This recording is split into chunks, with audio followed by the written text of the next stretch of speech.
Hello everyone, and welcome to Power Pages Tips.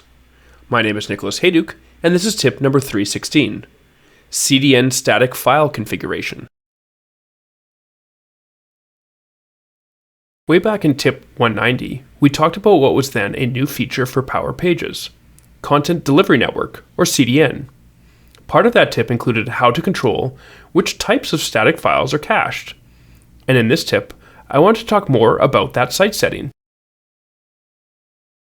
Before we dive into the details, don't forget to subscribe to the Engineered Code YouTube channel for our weekly tips, monthly community calls, and lots of other Power Pages and Power Platform content.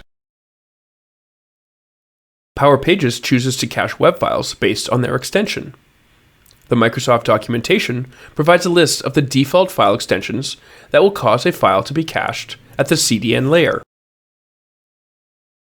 If you want to add or remove extensions from that list, you can do that via the Content Delivery Network /file extensions site setting.